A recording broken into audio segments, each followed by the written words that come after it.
अस्सलाम वालेकुम, मेरा नाम है रमशा इकबाल और आज हम लोग चैप्टर नंबर 7 बायोएनर्जेटिक्स का लेक्चर नंबर 1 स्टार्ट करने वाले हैं। और आज हमारा टॉपिक है bioenergetics and the role of ATP. आज हम लोग सिर्फ बायोएनर्जेटिक्स का इंट्रोडक्शन देखेंगे, रोल ऑफ एटीपी हम लोग जो है वो नेक्स्ट लेक्चर में देखेंगे, ठीक है। और सब टॉपिक इसमें जो आज हम कवर करेंगे वो है ऑक्सीडेशन रिडक्शन रिएक्शंस। अब थोड़ा सा चैप्टर नंबर 4 को रिकॉल करें कि सेल्स हमारे पास क्या करते हैं, वर्क करते हैं एज एन ओपन सिस्टम, यानी कि इसके अंदर सब्सटेंसेस कंटिन्यूसली क्या करते हैं, हमारे पास एंटर करते हैं सेल को और लीव करते हैं सेल को। कंटिन्यूसली ये प्रोसेस चलता ही रहता है, ठीक है। अब सेल के अंदर सब्सटेंसेस जाते हैं तो वो क्या करते हैं, अंदर उसकी ब्रेक डाउन होती है और हमारे पास न्यू सब्सटेंसेस की फॉर्मेशन होती है, ठीक है। ये सेल के अंदर प्रोसेस अकर होता है। अब इस सारे प्रोसेस में क्या होती है, एनर्जी की यूटिलाइजेशन लाजमी होती है, तो ही ये प्रोसेस अकर होगा। क्योंकि चैप्टर नंबर 6 में भी हम लोगों ने जब कैटाबॉलिज्म और एनाबॉलिज्म में देखा था, उनके उसमें भी जब और सब्सटेंसेस की या तो ब्रेकडाउन होती है या फॉर्मेशन होती है, उसमें भी यूटिलाइजेशन क्या होती है, एनर्जी की होती है। तो लिविंग ऑर्गेनिजम्स में अगर हम देखें तो एनर्जी हमारे पास दो फॉर्म्स में एग्जिस्ट करती है, एक होती है काइनेटिक एनर्जी और एक होती है पोटेंशियल एनर्जी। काइनेटिक एनर्जी की बात करें तो ये बात आपने याद रखनी है, जब भी कोई काम परफॉर्म करना होता है तो उसमें काइनेटिक एनर्जी यूज होती है।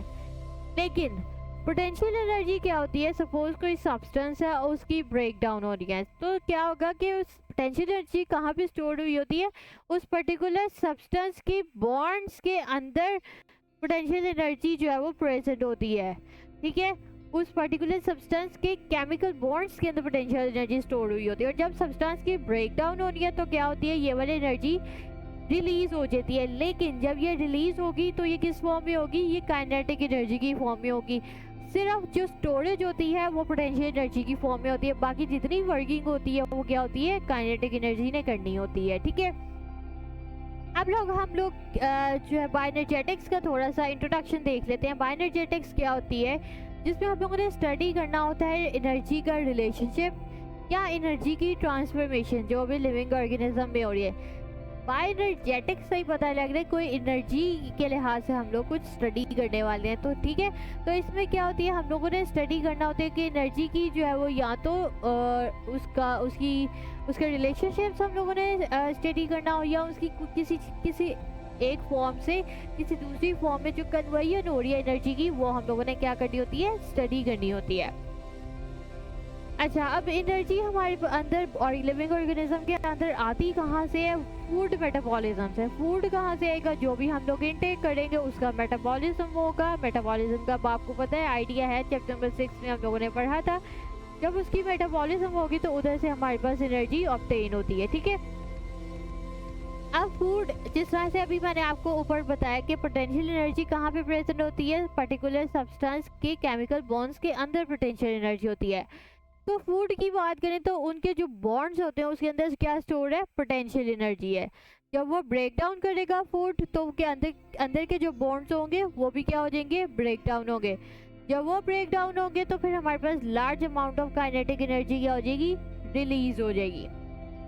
अच्छा, इसमें भी जो मैक्सिमम अमाउंट है हमारे पास काइनेटिक एनर्जी की, वो तो रिलीज हो जाएगी एज काइनेटिक एनर्जी। लेकिन अभी भी हमारे पास कुछ एनर्जी आ जाती है, वो स्टोर हुई होती है एटीपी के बॉन्ड्स के अंदर, ठीक है। एटीपी मॉलिक्यूल्स जो होते हैं उनके बॉन्ड्स के अंदर भी कुछ हमारे पास पोटेंशियल एनर्जी स्टोर हुई होती है। अब एटीपी मॉलिक्यूल कौन से होते हैं, इसको कहते हैं एडिनोसिन ट्राइफॉस्फेट, ठीक है। अब एटीपी हम लोग जो है वो नेक्स्ट लेक्चर में पूरी डिटेल से पढ़ेंगे, ठीक है, तब मैं आपको बताऊंगी एटीपी क्या होता है। अच्छा, तो हमारे पास maximum amount of kinetic energy जो है वो क्या हो गई है, रिलीज हो गई है। लेकिन अभी भी थोड़ी सी अमाउंट क्या कहाँ पे प्रेजेंट है, एटीपी मॉलिक्यूल्स के बॉन्ड्स के अंदर, ठीक है।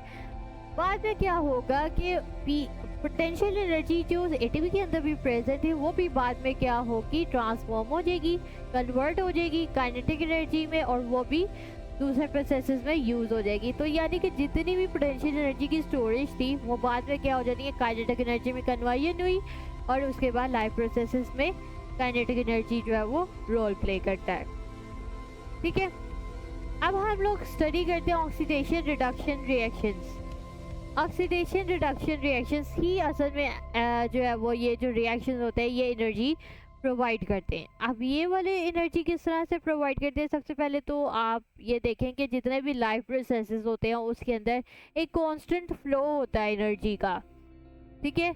एनर्जी की सबसे पहले एक्विजिशन होती है, यानी कि एनर्जी की यूटिलाइजेशन होती है, फिर क्या होती है, ट्रांसफॉर्मेशन होती है यानी कन्वर्जन होती है, फिर उसके बाद एनर्जी को यूज़ किया जाता है डिफरेंट लाइफ प्रोसेसेस में, ठीक है। जो भी पर्टिकुलर प्रोसेस करना उसके लिहाज से एनर्जी की जो है फॉर्म उसके लिहाज से चेंज हो जाती है, ठीक है। जिसमें प्रोसेसेस में कोई भी आ सकते हैं, लाइक ग्रोथ है, मूवमेंट है, रिप्रोडक्शन है, तो डिफरेंट प्रोसेसेस आ जाती है, हर एक में एनर्जी की यूटिलाइजेशन होती है। अब इतने ज़्यादा लाइफ प्रोसेसेस करने हैं, एनर्जी कहाँ से आए, एनर्जी आती है ऑक्सीडेशन रिडक्शन रिएक्शन से। अभी ये नाम का क्या मतलब है, सबसे पहले तो ये रिएक्शंस कौन से होते हैं ये तो हम बाद में देखते हैं, नाम का क्या मतलब है, किस तरह एनर्जी प्रोवाइड करते हैं ये अब हम लोग देखते हैं। ऑक्सीडेशन का मतलब ये होता है, ऑक्सीडेशन रिडक्शन रिएक्शंस को हम लोग रिडॉक्स रिएक्शंस भी लिख सकते हैं। जिस तरह रिडक्शन से रेड और ऑक्सीडेशन से ऑक्स आया, तो रिडॉक्स रिएक्शन यानी कि एब्रीविएशन इसकी इस तरह से भी इसको लिख सकते हैं एब्रीविएट करके। अब ये जो रिडॉक्स रिएक्शन है इसमें असल में होता क्या है, इसमें हमारे पास जो भी पर्टिकुलर सब्सटेंस होता है ना उसके अंदर जो एटम्स प्रेजेंट होते हैं, उन एटम्स के दरमियान में क्या होती है, इलेक्ट्रॉन्स की ट्रांसफॉर्मेशन होनी होती है, यानी कि इलेक्ट्रॉन्स एक्सचेंज होते हैं एक एटम से दूसरे एटम में। किसी ने इलेक्ट्रॉन्स को लूज करना है यानी कि निकालना है, और किसी ने क्या करना है, उसको गेन करना है यानी कि खुद ले लेना है। ये होते हैं असल में रिडॉक्स रिएक्शंस। अब सपोज कोई एक एटम है, उसने इलेक्ट्रॉन्स को बाहर निकाला है, लॉस किया है, इसको हम लोग कहेंगे ऑक्सीडेशन, ठीक है। और इसके साथ अगर दूसरा एटम है उसने गेन किया है यानी कि लिए हैं इलेक्ट्रॉन्स को, उसको हम कहेंगे रिडक्शन, ठीक है। एक तो ये बात हो गई ऑक्सीडेशन रिडक्शन की कि ये तो ऑक्सीडेशन होती है लॉस ऑफ इलेक्ट्रॉन और रिडक्शन होती है गेन ऑफ इलेक्ट्रॉन्स। साथ में इसके 2 पॉइंट्स और होते हैं, मैं आपको बता दूं। ऑक्सीडेशन गेन ऑफ ऑक्सीजन भी होती है, ठीक है, ये बात याद रखनी है, ऑक्सीजन की गेन है, ठीक है। और साथ में ऑक्सीडेशन क्या होती है, लॉस ऑफ हाइड्रोजन होती है, ठीक है। रिडक्शन क्या होती है, लॉस ऑफ ऑक्सीजन होती है और गेन होती है ऑफ हाइड्रोजन, ठीक है। ये 3 पॉइंट्स आप ऑक्सीडेशन और रिडक्शन के याद कर लेंगे तो आपका कंसेप्ट क्लियर हो जाएगा। रिडॉक्स रिएक्शंस में क्या हो रहा है, सबसे पहले तो आया कि इलेक्ट्रॉन्स हमारे पास क्या हो रहे हैं, एक एटम से दूसरे एटम में ट्रांसफॉर्म हो रहे हैं। किसी ने लूज किया वो ऑक्सीडेशन है, और किसी ने गेन किया वो क्या है, रिडक्शन हो रही है उसमें। साथ में ऑक्सीडेशन वहाँ पे भी होती है जहाँ पे ऑक्सीजन क्या हुआ है, गेन हुआ है। ऑक्सीडेशन से ही पता लग रहा है ऑक्सीजन क्या आ रही है, गेन हो रही है। लेकिन इसमें हाइड्रोजन क्या करता है, रिमूव होता है। रिडक्शन में क्या होता है, ऑक्सीजन को लॉस किया जाता है और गेन होती है हाइड्रोजन की। ये 3 मेन पॉइंट है, ये याद कर लें, आपका कंसेप्ट क्लियर हो जाएगा, ठीक है। अब हमारे पास इलेक्ट्रॉन्स की अगर बात करें, क्योंकि हम इलेक्ट्रॉन्स की बात कर रहे थे, तो ये हमारे पास एज अ एनर्जी सोर्स होते हैं, ठीक है। इसी ने असल में एनर्जी प्रोवाइड करनी होती है। अब ये किस तरह प्रोवाइड करता है, ये हम लोग यहाँ पे एक एग्जांपल देख लेते हैं। सपोज कि हमारे पास इलेक्ट्रॉन्स प्रेजेंट है ऑक्सीजन मॉलिक्यूल के अंदर, ठीक है। अब कोई ऑक्सीजन मॉलिक्यूल है, उसने तो स्टेबल एसोसिएशन तभी बनानी है अगर वो किसी ऑक्सीजन एटम या मॉलिक्यूल के साथ जाके बाइंड करेगा, वो स्टेबल एसोसिएशन बनाएगा, ठीक है, यानी कि स्टेबल बॉन्ड बनाएगा, ठीक है। और ये लेकिन ये कोई गुड एनर्जी सोर्स नहीं है, क्योंकि वहाँ पे वो ऑलरेडी स्टेबल है, ना कोई इलेक्ट्रॉन्स ट्रांसफॉर्म होंगे, ना गेन होगी, ना लॉस होगा, तो इसमें कोई एनर्जी की प्रोडक्शन नहीं हो रही। लेकिन अगर इलेक्ट्रॉन्स को हम लोग निकाल के ऑक्सीजन से निकाल के हम लोग किसी और एटम के साथ जाके बाइंड करवा दें, ठीक है, किसी कार्बन या हाइड्रोजन के साथ, तो वहाँ पे क्या होगा, अनस्टेबल एसोसिएशन बनेगी, क्योंकि वो किसी ऑक्सीजन के साथ नहीं बाइंड, अब वो किसी और एटम के साथ जाके बाइंड हुआ है, तो वहाँ पे क्या बनी है, अनस्टेबल एसोसिएशन, यानी कि अनस्टेबल बॉन्ड बना है। तो वो क्या करेगा, वहाँ पे इलेक्ट्रॉन्स क्या ट्राई करेंगे कि दोबारा से ऑक्सीजन की तरफ जाएं। जब वो वहाँ से दोबारा से ऑक्सीजन मॉलिक्यूल की तरफ जाएंगे तो वहाँ पे क्या होगी, एनर्जी रिलीज हो जाएगी। इस तरह से हमारे पास क्या होती है, एनर्जी की प्रोडक्शन होती है या एनर्जी प्रोड्यूस होती है। ठीक है, तो अब आपको पता लगा कि इलेक्ट्रॉन्स किस तरह से एनर्जी की प्रोडक्शन करते हैं। इस तरह से करते हैं, अनस्टेबल जब बॉन्ड बनते हैं तो वो दोबारा से स्टेबल एसोसिएशन बनाने के लिए क्या करते हैं, एनर्जी को रिलीज करते हैं। अच्छा, अभी मैंने ऊपर आपको एक और पॉइंट बताया है कि रिडक्शन और ऑक्सीडेशन में क्या होती है। ऑक्सीडेशन में लॉस होता है हाइड्रोजन एटम का और रिडक्शन में गेन होता है हाइड्रोजन एटम का। अब हाइड्रोजन एटम की बात करें, इसके अंदर एक प्रोटॉन होता है, एक इलेक्ट्रॉन होता है। आज थोड़ा सा हम केमिस्ट्री के लिहाज से भी स्टडी कर रहे हैं ताकि आपको समझ आ जाए। हाइड्रोजन के अंदर क्या होता है, एक एटम है, उसके अंदर एक प्रोटॉन होता है, एक इलेक्ट्रॉन होता है। ऐसे ही होता है ना।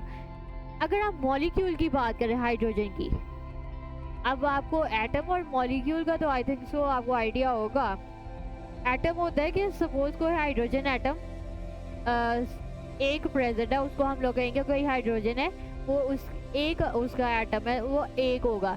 मॉलिक्यूल है कि सपोज दो एटम्स है हाइड्रोजन के, वो मिलेंगे और एक मॉलिक्यूल बनाएंगे जिसे हम H2 की फॉर्म में लिखेंगे। ठीक है, इतना तो अब आपको आइडिया होगा, केमिस्ट्री में पढ़ा होगा आपने। ठीक है, तो अब सपोज एक मॉलिक्यूल है हाइड्रोजन का, ठीक है, उसने एक हाइड्रोजन क्या किया, लूज किया। जब उसने एक हाइड्रोजन एटम, मैंने ऊपर बताया था ना कि ऑक्सीडेशन में क्या होती है, हाइड्रोजन एटम लूज करता है।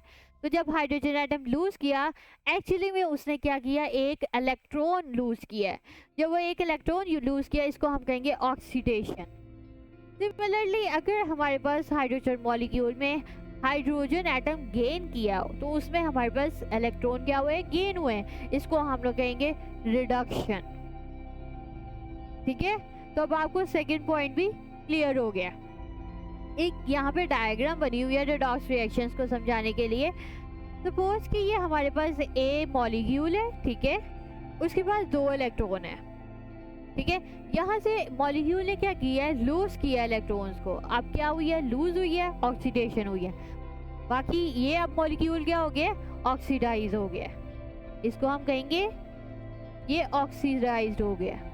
सिमिलरली रिडक्शन में क्या हुई है, बी मॉलिक्यूल है, उसने इलेक्ट्रॉन्स को क्या किया, गेन किया, लिए हैं, तो ये क्या हो गए हैं, रिड्यूस्ड हो गए हैं।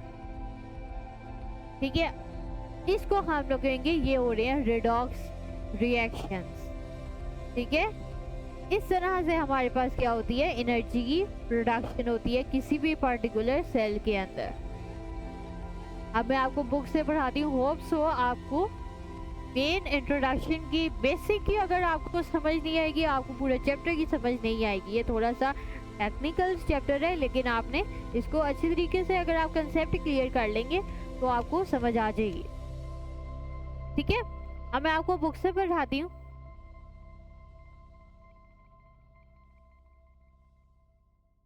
यहाँ से आज हम लोगों ने स्टार्ट की है। ठीक है, इसमें हम लोगों ने सबसे पहले बायोएनर्जेटिक्स में देखा है एनर्जी हमारे पास दो फॉर्म्स में होती है, एक होती है काइनेटिक एनर्जी, एक होती है पोटेंशियल एनर्जी। ठीक है, बायोएनर्जेटिक्स में हम लोगों ने देखा है कि ये किस चीज़ की स्टडी होती है, ये इंपॉर्टेंट शॉर्ट क्वेश्चन है।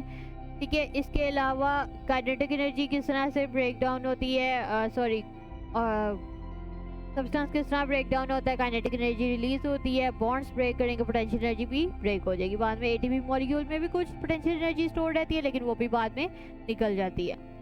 ठीक है, यहाँ पे क्या है, रिकॉल करें थोड़ा सा। प्लांट्स और some microorganisms for example for synthetic bacteria and algae prepare their own food from carbon dioxide and water in the presence of the light, जिसको फोटोसिंथेसिस कहते हैं। Whereas animals and giant microorganisms get the prepared food। यानी कि जितने भी producers हैं वो क्या करते हैं, अपना फूड खुद बनाते हैं, कार्बन डाइऑक्साइड और वाटर से बनाएंगे the presence of the light, जिसको हम लोग फोटोसिंथेसिस का प्रोसेस कहते हैं। ये तो आपने बचपन से साइंस में भी पढ़ा होगा। ठीक है, इसके अलावा जो एनिमल्स और ये जो कंज्यूमर्स होते हैं वो क्या करते हैं, प्रिपेयर्ड फूड लेते हैं, वो खुद प्रोड्यूस नहीं करते फूड। ठीक है, ये आपको ऑलरेडी आइडिया है अब। अच्छा, ऑक्सीडेशन क्या होती है, रिडक्शन क्या होती है, इंपॉर्टेंट शॉर्ट क्वेश्चन है। ठीक है, इसमें लॉस ऑफ इलेक्ट्रॉन्स ऑक्सीडेशन होती है, गेन ऑफ इलेक्ट्रॉन्स क्या होती है, इलेक्ट्रॉन्स होती है, रिडक्शन होती है सॉरी। और इसमें 2 पॉइंट्स और बताए हैं, वो भी आप लिख लेंगे तो आपको पूरे नंबर मिलेंगे, ठीक है। इसके अलावा हाइड्रोजन एटम किस तरह से रोल प्ले करते हैं, किस में ऑक्सीडेशन होती है और किस में रिडक्शन होती है, ये भी मैं आपको ऑलरेडी बता चुकी हूँ। ये भी आप उसी में पॉइंट लिख देंगे तो शॉर्ट क्वेश्चन ही आएगा। ये यहाँ पे एक डायग्राम दी हुई है। सबसे पहले सपोज एक कार्बन डाइऑक्साइड का मॉलिक्यूल है, उसकी रिडक्शन हुई है। रिडक्शन हुई है तो वहाँ पे क्या हुआ है, हाइड्रोजन एटम की गेन हुई है, ठीक है, और लॉस हुआ है एक ऑक्सीजन एटम का, ठीक है। क्या बन गया, फूड स्टफ है कोई, ठीक है। इसमें एनर्जी को यूज़ किया गया, ठीक है। उसके बाद ऑक्सीडेशन हुई है फूड स्टफ की, एनर्जी क्या होगी, रिलीज होगी। ऑक्सीडेशन में एनर्जी रिलीज होती है, ठीक है। फिर उसके बाद एनर्जी जो बाकी की रह गई है वो क्या हुई है, एटीपी मॉलिक्यूल बनाते हैं। वो किस तरह बनाते हैं, एडिनोसिन डाइफॉस्फेट फॉस्फेट मॉलिक्यूल के साथ मिलता है और एडिनोसिन ट्राइफॉस्फेट बनाता है। ये हम लोग नेक्स्ट टॉपिक में पढ़ेंगे। बाद में दोबारा से ट्रांसफॉर्मेशन एनर्जी होती है, यानी कि एनर्जी की ट्रांसफॉर्मेशन होती है डिफरेंट वर्क्स में जो उसने परफॉर्म करने होते हैं, जिसमें एक्टिव ट्रांसपोर्ट है, मेंटेनेंस है, केमिकल सिंथेसिस, और हर एक प्रोसेस में आप देखें हीट साथ साथ क्या हो रही है, निकल रही है, यानी कि एनर्जी की प्रोडक्शन होती है साथ साथ, ठीक है। एक और डायग्राम दी हुई है जिसमें हमारे पास सबसे पहले ऑक्सीडेशन होती है, यहाँ पे रिडक्शन होती है, और इन दोनों डायग्राम्स को आपको याद करने की ज़रूरत नहीं है, ये वैसे ही आपकी इंफॉर्मेशन के लिए, ठीक है। ये जो अभी ऊपर भी देखिए। इसके अलावा कार्ल लोहमैन ने असल में एटीपी का मॉलिक्यूल जो है वो डिस्कवर किया था। फ्रिट्ज लिपमैन जिसको जो कि नोबेल प्राइज विनर है, उसने बताया था कि ATP molecule main energy transfer molecule है सेल के अंदर, ठीक है। ये इंपॉर्टेंट एमसीक्यू है, याद कर लीजिएगा, ठीक है। फिर एटीपी अब हम लोग नेक्स्ट लेक्चर में देखेंगे। होप सो आपको लेक्चर की समझ आ गई होगी। अगर आपको वीडियो पसंद आई है तो लाइक करें, शेयर करें, सब्सक्राइब करें, और अगर किसी चीज़ की समझ नहीं आई तो नीचे कमेंट्स में पूछें, और लिंक आपको नोट्स का डिस्क्रिप्शन में मिल जाएगा। इसके अलावा एक और लिंक दिया हुआ जो कि प्रोडक्ट स्टोर है, वहाँ पे जाएं, कोई चीज़ बाय करना चाहते हैं तो कर सकते हैं। तो आज के लिए इतना ही, अल्लाह हाफ़िज़।